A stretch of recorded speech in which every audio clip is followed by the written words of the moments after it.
उज्जैन में चैत्र मास के हर बुधवार को आयोजित होने वाली भगवान श्री चिंतामन गणेश की जत्रा का समापन बुधवार को शाही जत्रा के साथ हुआ। सुबह 4 बजे पट खुलते ही भगवान श्री गणेश का पंचामृत अभिषेक कर भव्य श्रृंगार किया गया। इस अवसर पर भगवान को 56 भोग अर्पित किए गए। शाही जत्रा को लेकर सुबह से ही मंदिर परिसर में श्रद्धालुओं की भीड़ उमड़ने लगी थी। देर शाम शयन आरती तक 1 लाख से अधिक भक्त दर्शन लाभ के लिए पहुंचे थे।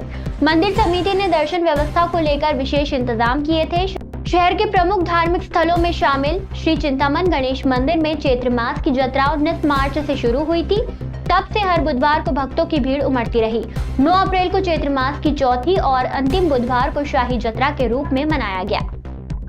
मंदिर प्रबंधक अभिषेक शर्मा ने बताया कि शाही जत्रा के दिन भगवान के विशेष श्रृंगार के साथ पंचामृत अभिषेक और 56 भोग अर्पित किए गए। दर्शन के लिए सुबह से ही श्रद्धालु मंदिर पहुंचने लगे थे। शाही जत्रा के दौरान मंदिर परिसर में सुरक्षा के विशेष इंतजाम किए गए थे। पुलिस और मंदिर समिति के सदस्य व्यवस्था बनाए रखने के लिए तैनात थे। श्रद्धालुओं की सुविधा के लिए पेयजल और अन्य सुविधाएं भी उपलब्ध कराई गई थी। भगवान चिंतामन गणेश की भव्य शोभा यात्रा भी निकाली गई, जिसमें भगवान गणेश की प्रतिमा को सजाया गया था। आज जो चैत्र मास संपूर्णता की ओर है और चौथी जत्रा है, आज इसको शाही जत्रा के स्वरूप में मनाया गया है। भगवान गणपति का पंचामृत अभिषेक और विशेष श्रृंगार करके श्रद्धालुओं के लिए भगवान गणपति को तैयार किए हैं कि जो भी लोग श्रद्धालु अपने मन्नत से वंचित रह गए वो आए और गणेश जी से प्रार्थना करें अपने कार्य सिद्धि की, और कार्य सिद्धि भगवान गणपति से कर पाए। उज्जैन शहर में इस समय दोहरी चुनौती का सामना करना पड़ रहा है, बढ़ती गर्मी और जल संकट। अप्रैल महीने में ही तापमान 42.5 डिग्री पर पहुंच गया है, जिससे लोगों को तेज गर्मी का सामना करना पड़ रहा है। इसी बीच शहर की जल प्रदाय व्यवस्था को सुधारने के लिए महापौर मुकेश चटवाल ने निगम अधिकारियों के साथ गंभीर बांध का निरीक्षण किया। गंभीर डैम में वर्तमान में 790 एमसीपीएट पानी ही शेष बचा है, जिससे 70 दिनों तक शहर में पेयजल सप्लाई किया जा सकता है। महापौर मुकेश चटवाल ने मीडिया को बताया कि शहर की जल प्रदाय व्यवस्था का मुख्य केंद्र गंभीर बांध है और यहां से ही शहर में पानी की सप्लाई की जाती है। समीक्षा के दौरान निर्णय लिया गया कि 15 अप्रैल से शहर में एक दिन छोड़कर जल प्रदाय किया जाएगा। 15 तारीख से दक्षिण क्षेत्र में और 16 तारीख को उत्तर क्षेत्र में जल प्रदाय होगा। वहीं दूसरी ओर जिवाजीगंज वैधशाला में मंगलवार को दिन का अधिकतम तापमान 42.5 डिग्री और रात का तापमान 22 डिग्री सेल्सियस दर्ज किया गया है। तेज गर्मी होने का असर दोपहर के समय सड़कों पर भी दिखने लगा है। गर्मी से बचाव के लिए लोग कई जतन कर रहे हैं। स्वास्थ्य विभाग ने लू से बचाव के लिए एडवाइजरी जारी की है। लोगों को गर्मी से बचाव के लिए कई उपाय करने की सलाह दी गई है। महापौर ने निर्देश दिए कि पूरी क्षमता के साथ पेयजल सप्लाई होना चाहिए और शहरवासियों को किसी प्रकार की समस्या नहीं आनी चाहिए। महापौर ने यह भी निर्देश दिए कि पानी के अपव्यय को रोका जाए। उन्होंने कहा कि शहर में जल प्रदाय व्यवस्था को सुधारने के लिए सभी आवश्यक कदम उठाए जाएंगे। इस दौरान जल कार्य समिति प्रभारी प्रकाश शर्मा, अपर आयुक्त संदीप शिवा, कार्यपालन यंत्री केदार खत्री भी उपस्थित थे। आज हमने हमारे गंभीर डैम पे पूरे हमारी पानी की वास्तविक स्थिति का आकलन किया है और आकलन करने के बाद में हमने निर्णय लिया है कि आगामी 15 अप्रैल से हम शहर में एक दिन छोड़ करके एक दिन हम जल प्रदाय करेंगे, लेकिन पूरी क्षमता के साथ एक समय पर 7 से 8 बजे के बीच में हम जल प्रदाय करेंगे। साथ ही मैंने अधिकारियों को यह भी निर्देश दिए हैं कि हमारे शहर के सारे हेडपम्पों को ठीक कर लिया जाए, हमारे जितने भी जल स्रोत हैं उनको ठीक कर लिया जाए। दूसरा, इस बात को लेकर के भी हमने बात की कि हमारे पास पर्याप्त मात्रा में पानी आने के बावजूद भी हर बार गर्मी के समय इस प्रकार की स्थिति बन जाती है कि हमको एक दिन छोड़ कर के जल प्रदाय करना पड़ता है। इस प्रकार की स्थिति ना बने, इसके लिए हमको किस प्रकार के कदम उठाना चाहिए, उसके लिए भी ठोस कार्य योजना बनाए। योजना हर बार बनती है लेकिन मूर्त रूप नहीं ले पाती है। जो हमारी जो मेन समस्या है वो जो डायरेक्ट सप्लाई पानी के कारण पानी का अधिक अपव्यय होता है, उसको रोकने के लिए भी समयबद्ध तरीके से हमको कार्य करने की आवश्यकता है, जिसके लिए मैंने निर्देश दिया और निश्चित रूप से इस कार्य को हम प्राथमिकता पर करेंगे। उज्जैन के महागांव थाना क्षेत्र में एक चौंकाने वाली घटना सामने आई है, जहां एक तलाकशुदा पति ने अपनी पूर्व पत्नी के दूसरे पति पर चाकू से हमला कर दिया। घटना 3 अप्रैल को उस समय हुई जब रईस खान नामक व्यक्ति मस्जिद में नमाज अदा करने के बाद अपने काम से जा रहा था। खुर्शीद ने 3 अप्रैल 2025 को रईस खान से निकाह किया था, जो उसके लिए एक नया अध्याय था, लेकिन यह बात अमजद अली को रास नहीं आई। शायद इसी बात से नाराज होकर अमजद अली ने रईस खान पर चाकू से हमला कर दिया। महाकाल थाना पुलिस ने इस मामले में 2 भाइयों के खिलाफ विभिन्न धाराओं में प्रकरण दर्ज किया है। आरोपी को राउंड अप कर लिया गया है। पुलिस ने बताया कि पुराने विवाद के चलते आरोपी ने इस घटना को अंजाम दिया। रईस खान को उपचार के लिए चरक अस्पताल में भर्ती कराया गया है। पुलिस ने बताया कि इस घटना का सीसीटीवी फुटेज भी सामने आया है, जिसमें अमजद अली को रईस खान पर चाकू मारते हुए देखा जा सकता है।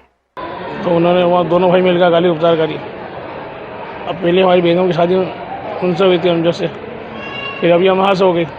इस विवाद में उन्होंने रंजिश निकाली और हमारे पे चाकू से हमला कर दिया।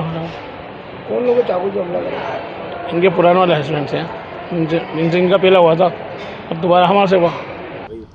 एक रईस नाम का लड़का है जो तोपखाने में रहता है, उसकी अभी शादी हुई है। शादी जिस महिला से हुई है उसके पूर्व पति ने, जिसका नाम अमजद है, उसने उसको चाकू मारा है। इनका पारिवारिक विवाद बहुत दिन से चला आ रहा है। कभी वो कहता है कि मेरी बच्ची को मैं ले जाऊंगा, तो मैंने कहा बच्ची लेना देना एक कोर्ट का काम है। उसको समझाया, तो पहले भी एक बार बंद हो चुका है, समझाया, इसको माना नहीं है। कल फिर उसने जैसी नमाज छूटी, नमाज पढ़ के बाहर निकला, एक भाई ने इशारा किया कि वो जा रहा है, दूसरे भाई ने चाकू मार दिया। नगर पालिका निगम स्वामित्व के वाहन क्रमांक MP 13ZC4393 garbage mini tipper द्वारा वार्ड क्रमांक 36 में रोड स्वीपिंग का कचरा ग्रहण किया जाता है। कचरा संग्रहण कर प्रतिदिन MR5 रोड स्थित टेंचिंग ग्राउंड पर उक्त कचरा डंप किया जाता है। प्रतिदिन अनुसार MR5 रोड स्थित टेंचिंग ग्राउंड पर कचरा डंप किया जा रहा था। उसी समय अचानक से वाहन क्रमांक MP 13ZC4393 garbage tipper CNG वाहन में शॉर्ट सर्किट से आग लग गई और उक्त वाहन संपूर्ण रूप से जल गया। फायर फाइटर के माध्यम से तत्काल आग पर काबू पाया गया।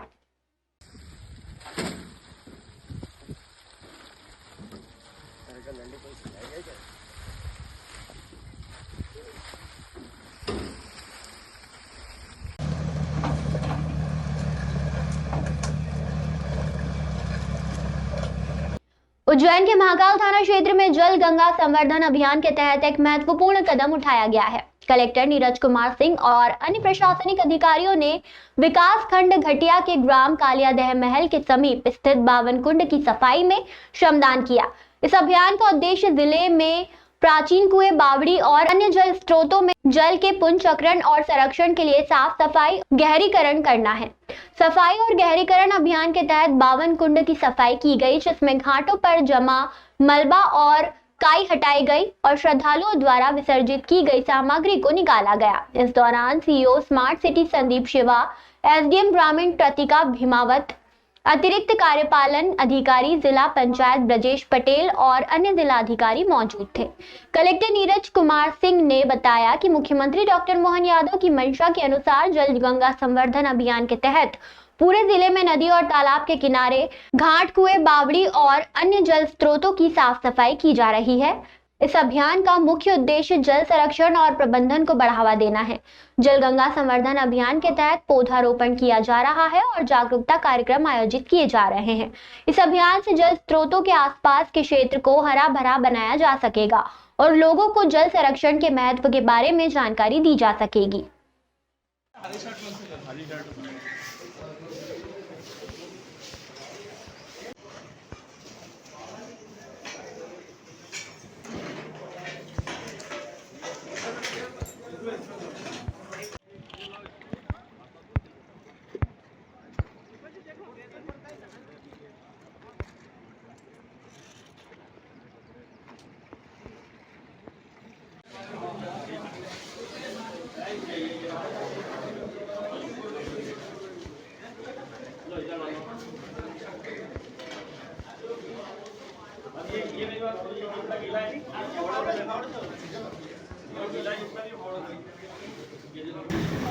माननीय मुख्यमंत्री जी के द्वारा जो गंगा जल संवर्धन अभियान चलाया जा रहा है, उसके अंतर्गत आज कालियादह पर शिप्रा नदी के किनारे पूरा साफ सफाई का अभियान चलाया गया है।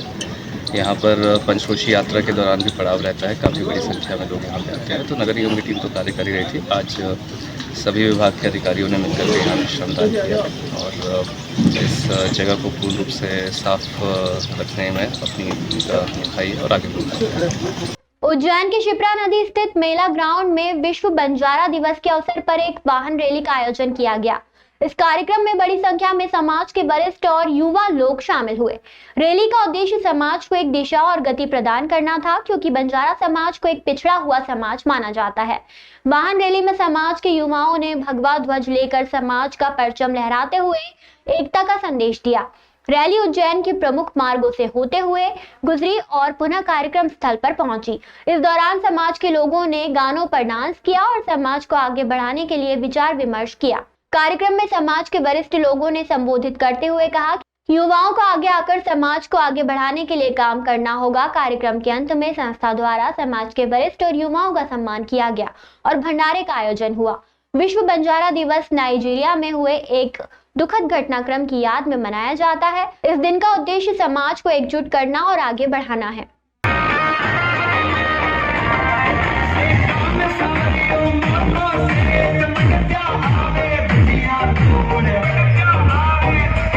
मणिया के माई ठोक लगाई जोड़ा की तो ठोक लगाई रे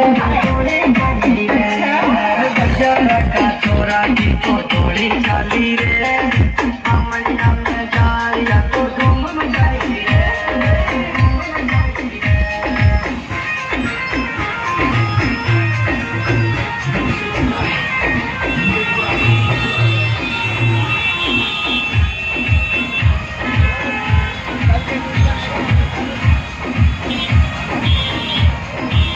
आज हमारी समाज का विश्व बंजारा दिवस पूरे दुनिया भर में मनाया जा रहा है। हमने भी उस पहल को आगे बढ़ाते हुए उज्जैन बाबा महाकाल की नगरी में कार्तिक मेला ग्राउंड से शुरू किया। शहर के विभिन्न मार्गों से होता हुआ वापस सभा स्थल पर चल समारोह आ गया। काफ़ी बढ़ चढ़ कर समाजजनों ने हिस्सा लिया। हमारे युवा सब इस प्रकार झंडा लेके चल रहे थे कि सोच रहे थे कि आगे बढ़कर समाज का बढ़ चढ़ कर लोग हिस्सा ले और समाज आगे उभर कर आए, क्योंकि हर समाज के लोग बड़े बड़े प्रोग्राम करते हैं, लेकिन हमारी समाज पिछड़ी हुई है। तो हम चाहते हैं कि सब युवा आगे आए। जितने युवा आगे आएंगे उतने समाज आगे आएगी। समाज एकता का सभी समस्त बंजारा समाज ने मिलकर ये कार्यक्रम रखा गया था, चल समारोह। सभी समाज बंधु भी इकट्ठे हुए और उम्मीद रखते हैं अगली बार इससे डबल 2 गुना 3 गुना जाके आके अपने समाज का नाम रोशन करें। दिवस मनाने का मुख्य शुरू हुआ है 8 अप्रैल 1990 से। जो हिटलर के समय एक जेनोसाइड हुआ था नाइजीरिया में। रोमा जिप्सी बंजारा रहते हैं, मतलब वर्ल्ड में इस नाम से जाने जाते हैं, जिप्सी या रोमा, और हिंदुस्तान में बंजारा है। तो 1990 से 8 अप्रैल को दिन ये दिवस मनाया जाता है। जो नाइजीरिया में हमारे 2000 लोगों को जेनोसाइड हुआ, जहरीली गैस से मार दिया गया था उन लोगों को। उस विषय को याद करते हुए हम लोग मनाते हैं। उसी विषय में ये आज कार्यक्रम हुआ है यहाँ पे। भगवान महावीर स्वामी के 3 दिवसीय जन्म कल्याण महोत्सव के दूसरे दिन बुधवार को अल सुबह प्रभात फेरी निकाली गई। इस अवसर पर प्रभु के उत्सव में भक्ति का उल्लास छाया रहा। प्रभात फेरी सुबह 5:45 बजे विभिन्न मार्गों से निकाली गई, जिसमें नमक मंडी और क्षीर सागर के समाजजन नमक मंडी मंदिर पर इकट्ठा हुए। इसके बाद पटनी बाजार, छतरी चौक, सराफा, कंठाल नई सड़क होते हुए फवारा चौक स्थित कीर्ति स्तंभ पहुंचे। इसी तरह ऋषिनगर, लक्ष्मी नगर, सेठी नगर, दशहरा, राजेंद्र मैदान, संत नगर और श्रीगंज के समाजजन पंचायती मंदिर पर और नयापुरा, चिमनगंज मंडी, इंदिरा नगर के समाजजन नयापुरा स्थित श्री पार्श्वनाथ दिगंबर जैन मंदिर पर एकत्र होकर विभिन्न मार्गों से होते हुए कीर्ति स्तंभ पहुंचे। यहां सुबह 7 बजे सामूहिक ध्वज वंदन किया गया। इस अवसर पर विधायक अनिल जैन कालूहेड़ा, कलावती यादव सहित संजीव जैन आदि मौजूद थे। भगवान महावीर स्वामी के जन्म कल्याण महोत्सव में भक्ति का उल्लास छाया रहा। भगवान महावीर स्वामी जैन धर्म के 42वें तीर्थकर हैं और उनका जन्म चैत्र शुक्ल त्रयोदशी को हुआ था। उन्होंने दुनिया को अहिंसा का पाठ पढ़ाया और पंचशील सिद्धांतों की स्थापना की। शिखरों में बलि जन कलशा चढ़ावे, भक्ति भाव से ध्वजा लहराए। शिखरों में बलि जन कलशा